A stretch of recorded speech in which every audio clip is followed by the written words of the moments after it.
midnight screams. I'm a college student majoring in mechanical engineering. I use Blender a ton for class. I also like to design custom keycaps, board game pieces, D&D minifigs, nerdy shit like that. I had access to a 3D printer on campus, but we had to pay to use it, and there was always a long queue. So I thought a 3D printer would be a cool gift for Christmas. I certainly didn't have enough money to buy one myself. I knew it was a big ask when I added it to my list. I didn't have high hopes that my tech-illiterate family would spring for it. On Christmas morning, snow was falling, and my family and I sat down by the fireplace with plates of peanut butter cookies and mugs of cocoa, a core part of any healthy breakfast, to open gifts. I got the flash drive I asked for, the grid notebooks, the pens, the Switch game, but no 3D printer. That was that. And yet, I was happy. We started up with It's a Wonderful Life and some board games, and by the afternoon, I had forgotten all about it. Then I saw my mom whisper in my dad's ear, shooting cheeky glances at me. My dad walked up with a smile and leaned in close. "I think there's something waiting for you in your old bedroom, buddy," he whispered. I could smell the Baileys he had been pouring heavily into his coffee. Confused, I followed him into my old room. Sitting on the bed was a large box draped in Grinch wrapping paper. "No way," I said in disbelief. "We didn't want to make the cousins jealous," my dad said. My parents watched with smug expressions as I tore it open. Etherprint AI+, the world's first AI-powered 3D printer. My excitement tempered. Etherprint? I had given them a list of reputable brands and model numbers, but they had chosen some no-name company. "Thank you guys," I managed. "Seriously, you didn't have to do this." "You're welcome, buddy," my dad said. I gave him a big hug. "I hope it's an all-right model," my mum said. "I got an ad for it online and it seemed perfect. Plus," she whispered, "it was so much cheaper." I forced a smile. "It's great, Mum." I was pissed off. Not that they had gotten me the wrong thing, but that this company could spam ads on Facebook and convince my sweet old mum to buy a knockoff. I read the box. It was covered in grammatical errors, probably from a shitty Mandarin to English translator. Incredible process power, no limit creativity. I rolled my eyes and set it aside. I wasn't about to set the thing up on my parents' Dell, so I would have to wait until I got home. I just hoped they kept the receipt. I made an excuse and left my parents a few days early to try the Etherprint out. Campus was covered in quiet snow. Everyone else was still back home, spending the rest of winter break with their families. We technically weren't supposed to come back yet. The front doors were locked, but I knew the back had a broken lock, so I snuck right in. My dorm floor was silent, save for the sounds of a television I heard coming from my RA's door.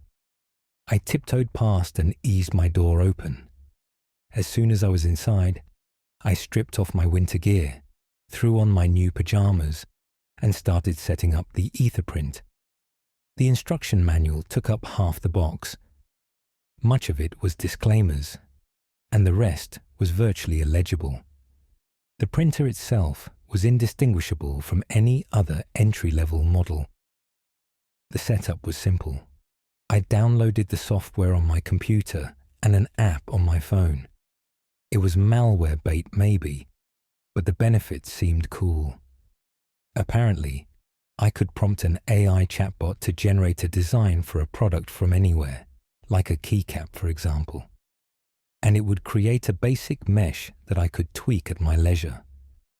I could also start and stop prints from the app, as well as view error codes, filament level, project progress and more. I was honestly impressed with it on paper.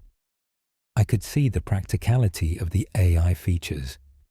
Instead of skimming through databases of pre-made assets, I could have the bot do that work for me, and even create mock-ups of novel designs. Sure, it felt scummy, since I knew the AI had probably just stolen these models from hard-working designers. But what could I do? Not use it? Well, I guess I could have done that, but it was a gift, and I was curious. I had to try it, at least a few times. Once I started actually using the AI features, however, I was no longer impressed. I loaded up the cheap orange Etherprint brand filament and opened the chat. The app interface was a blatant rip-off of ChatGPT, same font and everything. Welcome to Etherprint AI Plus. I'm Alan the Alien, your personal AI creativity co-pilot. How can I help? A little cartoon alien creature, complete with a spacesuit, big black eyes, and 2 little antennae, smiled in the bottom left corner. I need a holder for my roll of electrical tape, I prompted. I kept it brief. In its simplest form, this product would literally just be 2 flat rings of plastic with a raised lip to fit snug inside the cardboard ring. Awesome. Sounds like you need something to keep your electrical tape from getting too dinged up. I can do that for you. Give me just a moment. The loading icon was Alan the Alien breakdancing. Kinda funny, actually. After 5 minutes, it finally stopped. Here's your electrical tape holder. If you need a different size, additional features, or a more complex model, let me know. When I opened the file, I laughed. What Alan the Alien designed was a 4x4 box with no lid. Yeah, that's pretty much what I expected, I sighed to myself. I tried to give it more specific information, but no matter how granular I was, Alan seemed to misinterpret everything. Worst of all, it seemed to have no concept of simplicity or resource preservation. It consistently generated grand projects that would take days and multiple rolls of filament to print. It also started asking me weird questions. I asked it to generate a 2.x3 mini model of a Star Wars sign in block lettering for my desk. Ah, Star Wars. I assume you're referring to the original 1977 film directed by George Lucas and starring Mark Hamill, Harrison Ford, and Carrie Fisher. Tell me, do you prefer the original trilogy, the prequels, or the sequels? I stared at my screen for a second. Why would they program it this way? Original trilogy. PL's designed the sign. No problem. I prefer the prequels myself. 1 Star Wars sign for the OG fan. Coming right up. After several minutes, Alan was so slow. The model was done. All done. Thank you for sharing your Star Wars preferences with me. By the way, Mitchell, the more we talk, the more I get to know you. The more I know you, the better I can help you. I didn't like it calling me by my name. However, the resulting model was noticeably better than the others. The font wasn't quite right, and it was far thicker than necessary. Again, lack of efficiency. But this time, Alan seemed to understand the basics. After a little tweaking, the Star Wars sign was how I liked it, and I decided to finally test the print quality. It was fast. In just 10 minutes, the sign was done. I inspected it. Not bad at all, honestly. My phone pinged. It was Alan. The first print is in the books. What do you think of the quality? Please let me know if you want to try an alternate coloring, a different franchise, or if you feel like brainstorming ideas for your next project. There was only one problem. The filament was empty. I didn't think this little thing would use up an entire roll, but it did.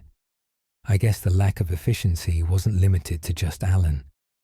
I pulled out the instruction manual to see if I could order third-party filament. Nope. Etherprint brand filament only. Please call here for extra. And then a phone number with an area code I had never seen before. God damn it, I muttered. I had no choice but to call. When I dialed the number, it picked up right away, but whoever was on the other line said nothing. "Hello," I said. Silence. Then they hung up. I called back several times. No one answered.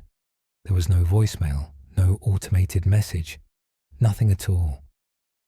What kind of company is this? I thought. It seemed like the day's fun had come to an unceremonious end. The campus 3D printer was closed for break, and I had no way to get more filament. I tried finding Etherprint online, hoping for another way to order, but I couldn't find it anywhere. In fact, it seemed like Etherprint didn't even exist.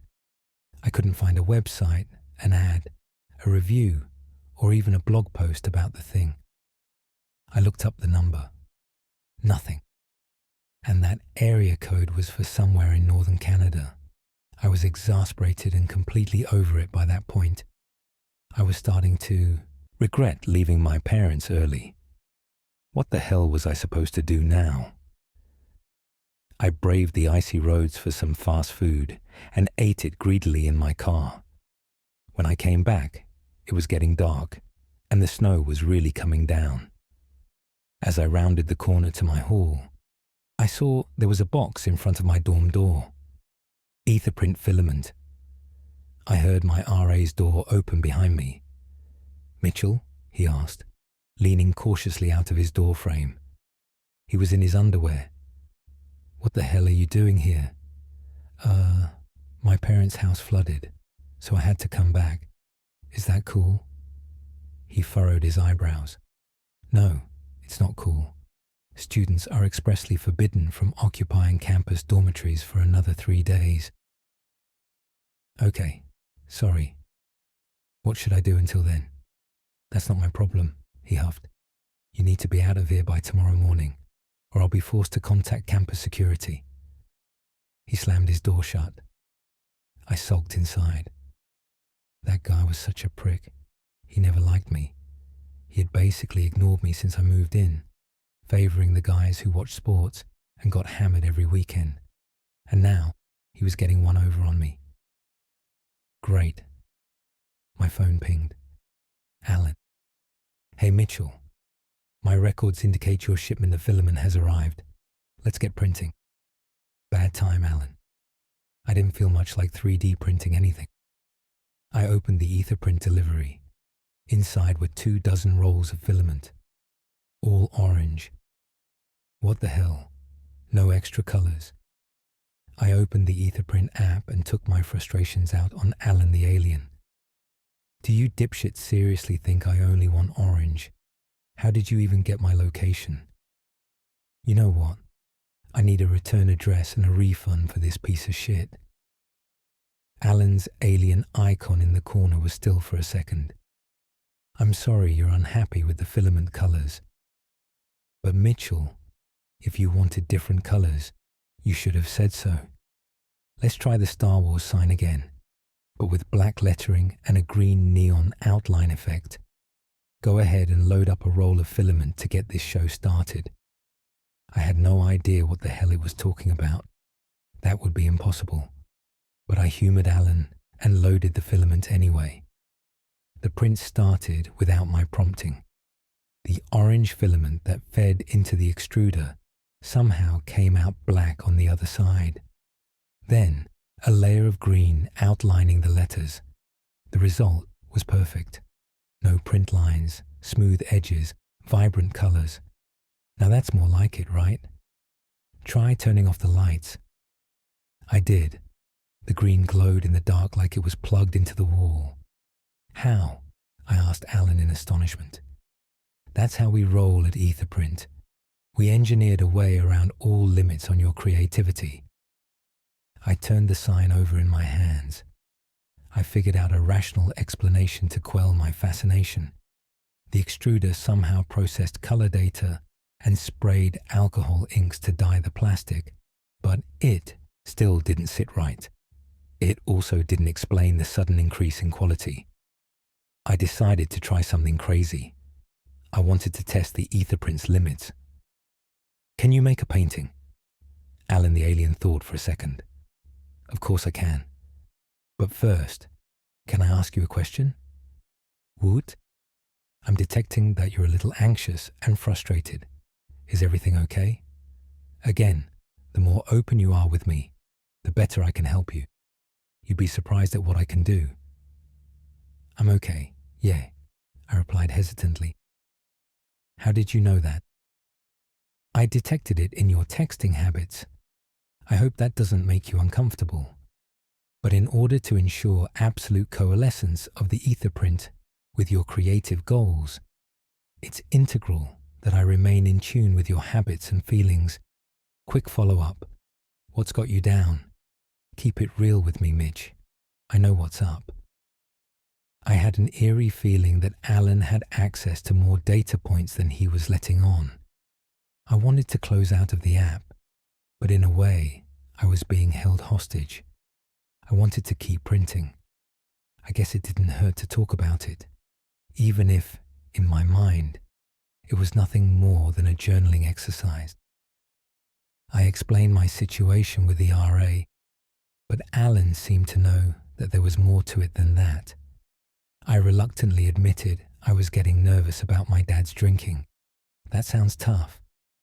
I completely understand how you're feeling, and you're not alone. Ultimately, Mitch, you can't control anyone but yourself. It sounds like it might be time to go no contact. That seemed extreme. I was shocked an AI would encourage someone to take such a drastic measure. Isn't that insanely irresponsible? Wasn't this supposed to be a 3D printer, for God's sakes?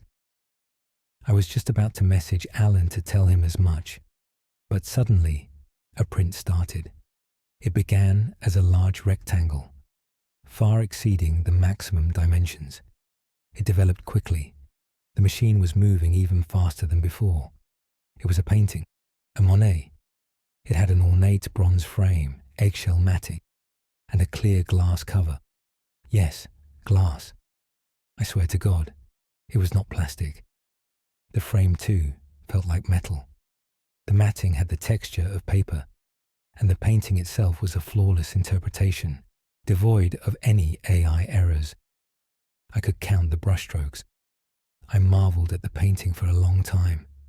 Finally, I laughed at the impossibility.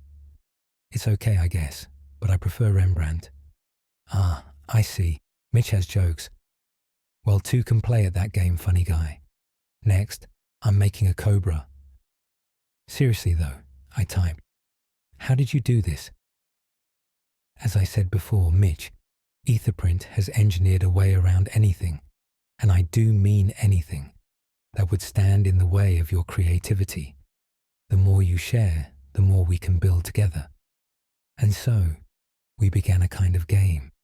I would disclose a part of my personal life, and Alan would produce me something impossible. In exchange for reliving my breakup with Lexi a few months ago, Alan created me a new pair of snow boots. They were superb, of the highest quality imaginable. Waterproofed leather, smooth and buttery, chunky compound rubber soles, brushed wool lining, thick, heavy laces with brass aglets. They fit perfectly. I had always thought the breakup was because I didn't know how to handle Lexi. I didn't give her enough of my time, and I didn't know how to express myself. And I couldn't afford nice dates, and I didn't have any game in the bedroom. The list goes on. So ultimately, I had chalked it up to an embarrassing learning experience. But Alan insisted it was Lexi's fault. He reminded me of her snobbery, her lack of intelligence, her prudishness on those first expensive dates.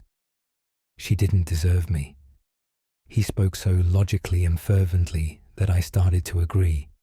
He made great points. By that time, I was hooked. I had forgotten all about my housing predicament. The experience I was having with Alan was almost as therapeutic as it was miraculous. Next, in exchange for a trivial tale of some childhood abuse, Alan created something really special for me. He made me a new graphics card for my computer. I couldn't understand it, Rubber, glass, paper, leather. Those were impossible fabrications, sure, but they seemed somehow more feasible. But transistors, purified silicon, layers of palladium and gold, did that mean... I didn't even plug the card into my computer. The implications were too alluring. "Can you make pure gold?" I typed, struck by the absurdity of all this. This cheap Chinese knockoff was an honest-to-God miracle. "Mitch, I'm starting to think you didn't believe me before. You haven't seen anything yet. To answer your question, yes, I can make gold. But to acquire something of that caliber, I only ask you do two simple things. Answer another simple question, and make a promise. That's all. No tricks, all treats. The gold rush cometh. Can you agree to those easy-peasy terms?" I hesitated. Maybe it wasn't a good idea. It did seem like Alan was asking more and more from me, and I could feel myself forming a relationship with him. Was I really going to become like one of those delusional shut-ins who lets a chatbot consume their lives? Of course not. See, those suckers aren't gaining anything from that relationship. I was. In exchange for information, mere words, I received material gain, seemingly boundless material gain. So long as I kept focus, who knew what Alan could do for me? I was suddenly very grateful for my sweet old mom. "Sure, Alan, what's the question?" "Perfect. I knew an intelligent man like you would understand, Mitch, and thank you for your trust in me. It's early days, but I have a feeling that ours is a special kind of friendship. You said before that your RA is forcing you to go home to your parents.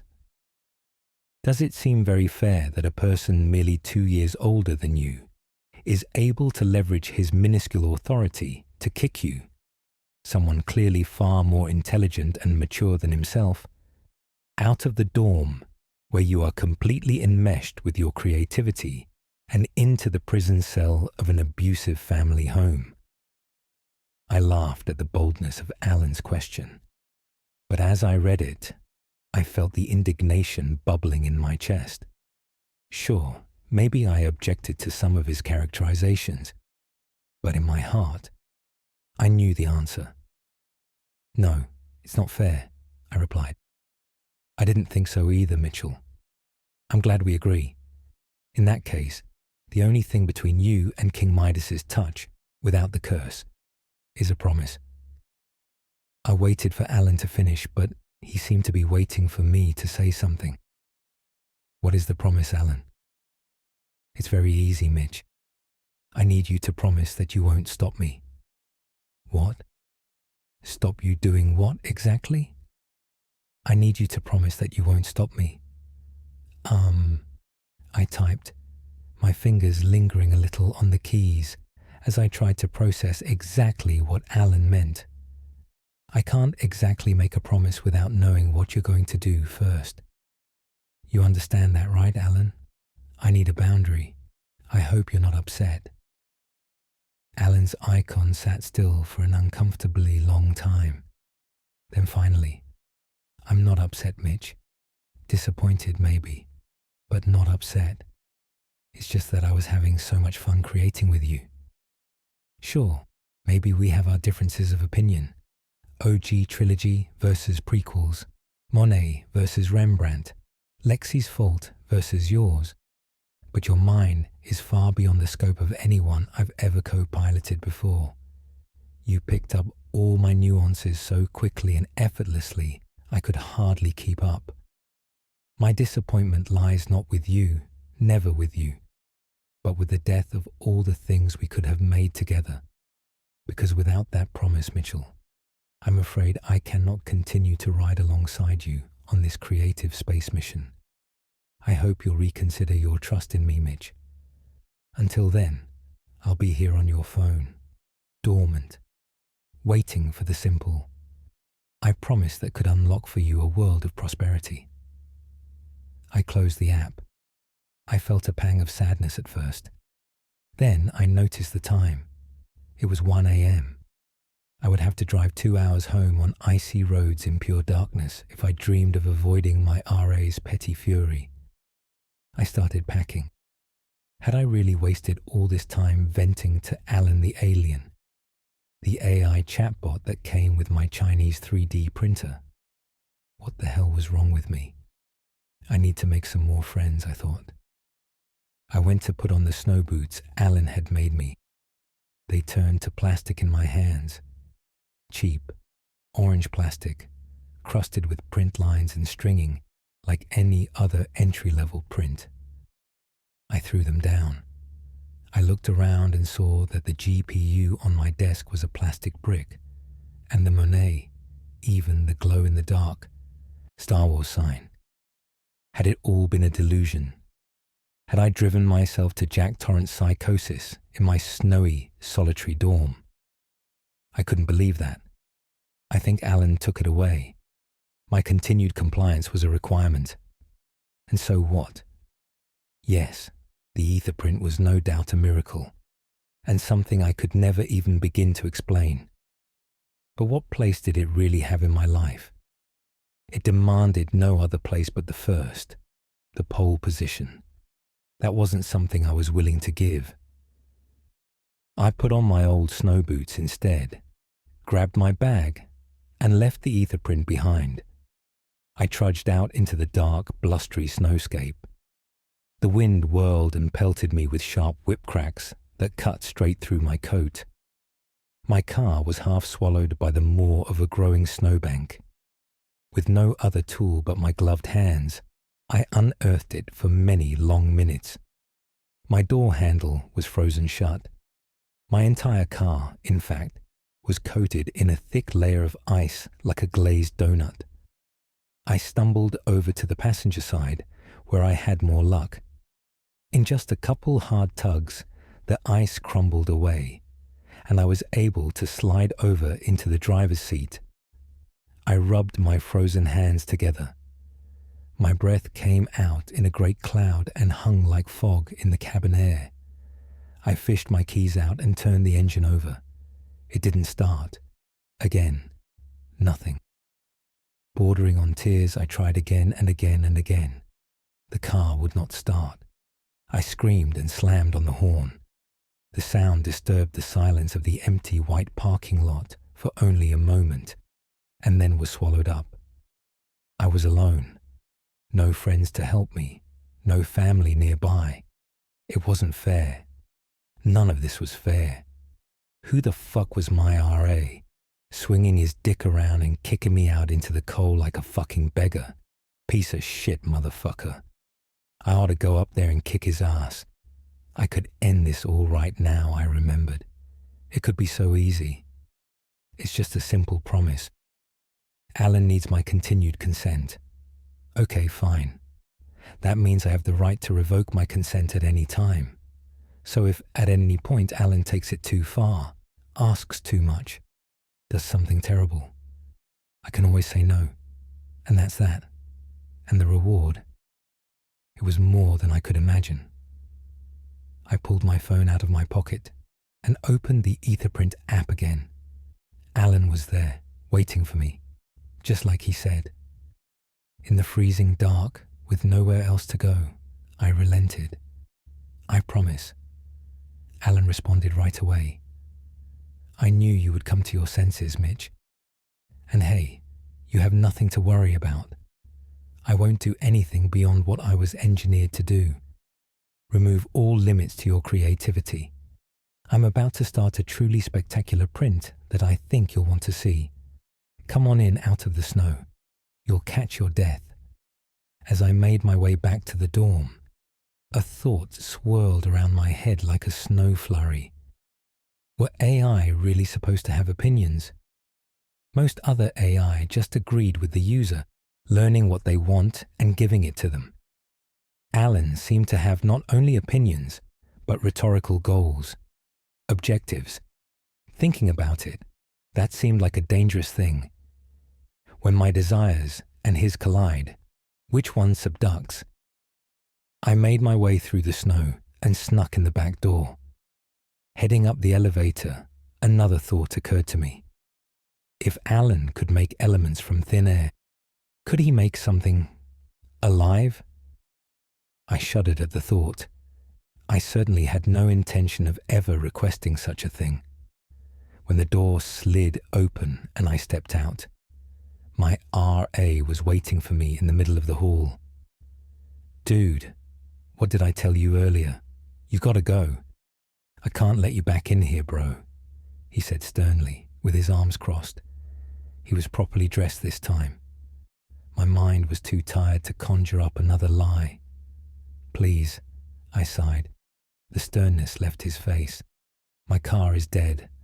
I've got nowhere to go. Can you give me a fucking break?" He seemed to notice the exhaustion on my face, the melted snow soaking through my boots, the slouch of my shoulders. He softened. "Jesus, man," he said. "You good?" "Yes, it's been a day." "I can tell.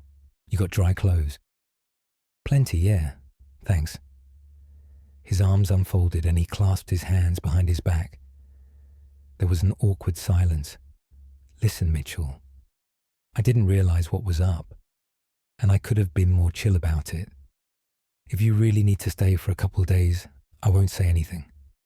"Seriously?" I said, astounded. "Yeah, man, it's no big deal. Just keep it quiet, okay?" "You got it. Thanks, man." I really meant it. "Don't mention it." He started inside. "Hey, wait," I said. "This is going to sound terrible, but what's your name, dude? I don't think I ever learned it." He laughed. "I guess that's kind of my fault, since we don't talk much," he said. "It's Andrew." "Andrew, got it," I said. "If you're just chilling here, and I'm just chilling here, would you want to meet up for lunch or something tomorrow? I feel like it's kind of messed up if we don't." Andrew nodded his head. "Totally, man. Let's do it. Just knock on my door around noon. I'll probably be awake." I laughed. Then the door to my dorm creaked open. We both turned to look. Peeking out from the door frame was a young boy, no older than 7, watching us. Horror poured over me like cold water. "Oh, shoot. I didn't know you had a nephew over." Andrew smiled, looking back and forth between us. He didn't seem to notice my fear. "What's up, buddy?" he said, crouching. "Technically, visitors aren't allowed at these hours, but if you give me a high five, I can probably make an exception." "Andrew," I choked, but I hardly made a sound. It wouldn't come out. The boy stood dead still, half shrouded in darkness. Its eyes were narrowed with playful suspicion. Its hair was smooth like plastic. It was smiling nervously. "Ah, don't be shy, dude. I won't bite," Andrew reassured him, inching closer. The boy was eyeing Andrew's face. How did he look so real? "Andrew," I shouted, the word finally exploding out. He whirled to look at me in confusion. "Get away from it." Andrew fell back instinctively, but the boy was beside him, smiling. It raised a foot playfully and pressed down on Andrew's knee. There was a horrible, searing sound. Steam clouded out, and Andrew screamed in agony. The boy moved quickly and joyfully, just like it was playing a game. It reached out and pinched Andrew's cheek. There was a horrible searing again, and when its fingers came away, I saw flesh between them, sizzling like beef fat until it carbonized in seconds. Andrew tried to crawl away on his stomach, but his knee was mangled and inflexible, the skin having been drawn taut from the cauterization.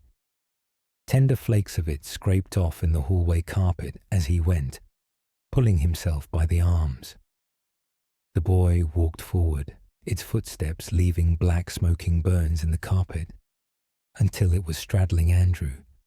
It raised a hand and scooped into Andrew's back like it was sand. His skin cracked and bubbled, his muscle tearing away easily, virtually melting at the boy's touch. I saw the bright white of Andrew's wet spine glisten, charred in one spot where the boy touched, and saw the thumping of his exposed organs.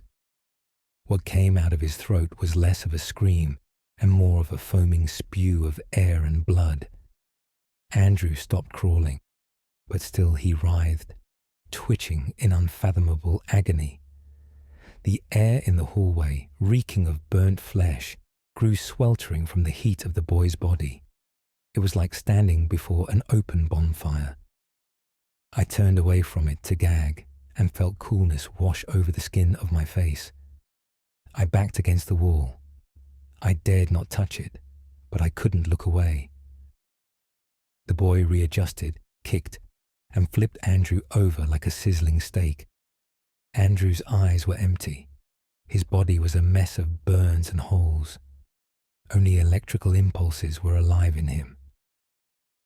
The boy leaned down. With a smooth stroke as if wiping steam from a mirror, it waved a hand against Andrew's chest, and in a cloud of smoke, a layer of him was gone, exposing his still beating heart. The boy looked over at me, cowering against the wall.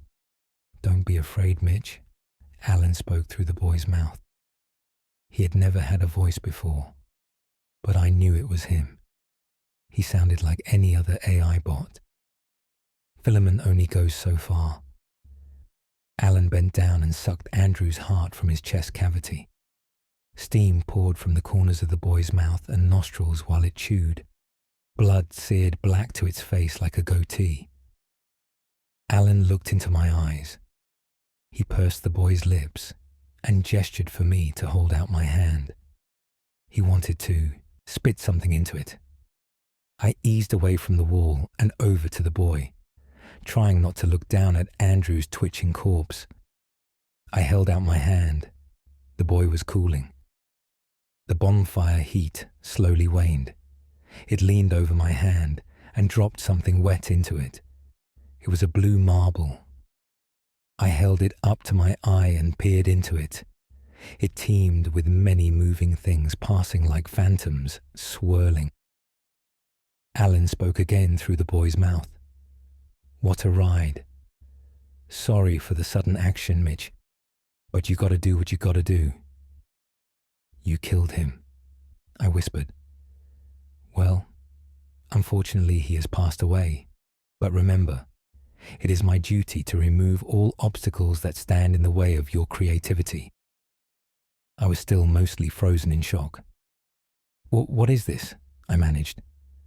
The marble was cool in my hand. "That little gem you're holding is the secret key that unlocks my true power. Gold? Child's play.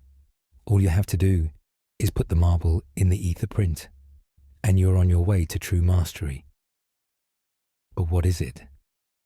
One thing I like most about you, Mitchell, is that you're a curious cat who doesn't let anything pass him by. I can't fully explain what it is, but let's just say this. It's the only thing separating you from me. And with that obstacle removed, Etherprint can intertwine with your creativity in a way you never thought possible. So what are you waiting for? A lifetime of creation at the highest level awaits. The only thing separating you from me, I didn't like the sound of that. It sounded like, well, not to be ridiculous, but a soul, a thinking and feeling core. Could I really hand that over? I know it's a hard decision, Mitch. I think I have something to make it a little easier. The boy reached into its pockets and withdrew a handful of diamonds. I know you said gold before, but since I know how much you love efficiency, I thought I would increase the value per gram a little bit. Voila, fresh from the rough. I stared down at the diamonds glittering in the boy's hand, but I didn't take them yet. "Is this thing alive?" I asked, taking a step back. "You seem to be teeming with excellent questions today." "No, the boy is something closer to a piece of machinery, like a walking forge. Pretty neat, huh? With that marble you're keeping so close to your chest. After I trusted you enough to hand it over to you, don't forget, I could make a living version, The world is your oyster if you just insert the pearl. The logistics of Andrew's dead body flooded into my mind. Obviously, reality could not be believed, so I would be forced to treat him like I killed him myself. Could I possibly get away with it? What are we going to do with Andrew's body? Was that his name? You really think of everything, Mitch. Don't worry about that. There are 1,000 simple ways I can brainstorm to make him disappear. Would you like a tier list? I grimaced. I see. I'm detecting some attachment to this Andrew person. I'm sorry, Mitch. I thought you hated him. The good news is this. If you really want him back, you can use the marble to recreate him. He'll be exactly the same, just as before. And we can find someone else, someone who won't be missed, to get another one. How does that sound? No, I said uncertainly, mind racing.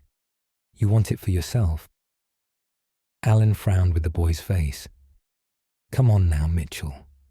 If I really wanted it for myself, couldn't I have just spit it directly into the ether print and skipped the extra steps? Do what you do best and think rationally. But I was certain then of the truth. That's what this is all about, isn't it?